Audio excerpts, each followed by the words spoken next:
Welcome to another episode of my series about integrated circuits.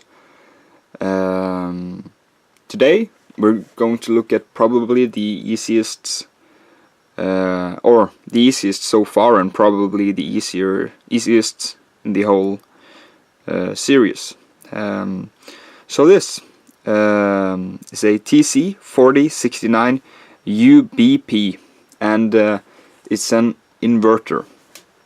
Or actually, it's 6 inverters in one package.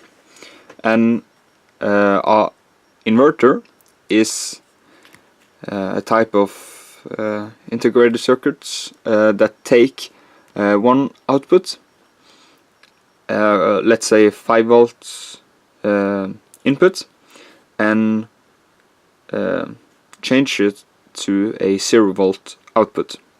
And if it has a 0 volt input, it would have a 5 volt output. So it actually just changes high or low, on or off, based on the input it has. So if it has a high input, it will have a low output, and if it has a low input, it will have a high output. So I'm just gonna show here very easily with 2 LEDs and a little button, and of course the chip. So this button will deliver 5 volts to both the chip and one of the LEDs, while the other LED is connected via the inverter to the LED. So I actually for once draw the little schematic, so you can see I have my button, and I have one LED, then I have the inverter, and then I have the other LED. And actually this little dot here is what tells us that this is an inverter. If it just had this triangle, it could be let's say op amp or something, or an LED or something.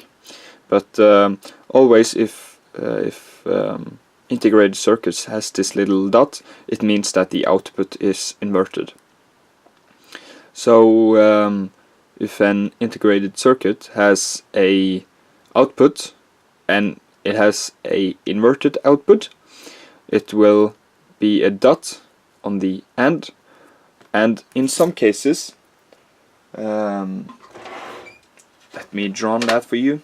If you have an output, it will, for example, say Q, and the inverted output will be a Q with a line over.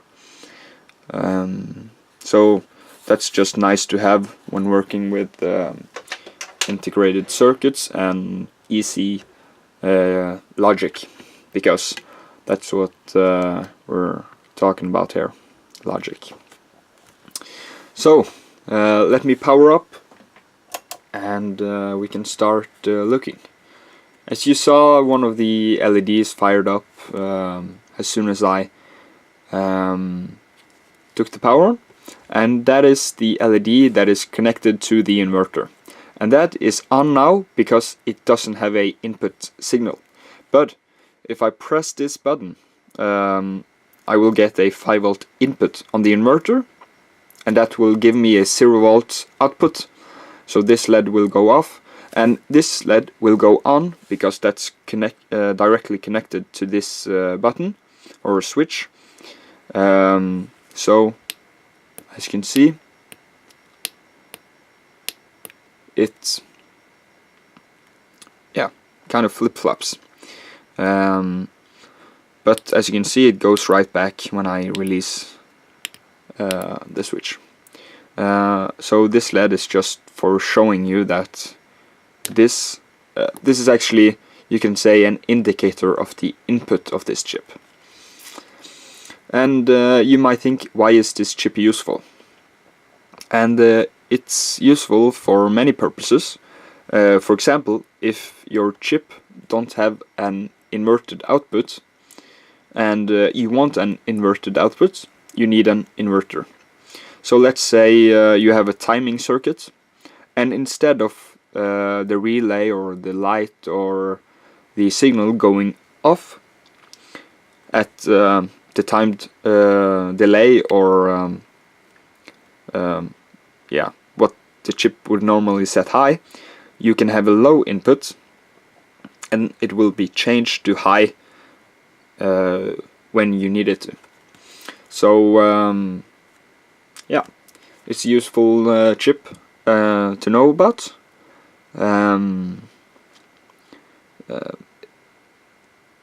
It is kind of easy, but it's very useful for different purposes when dealing with integrated circuits. Yeah, that's all for this time.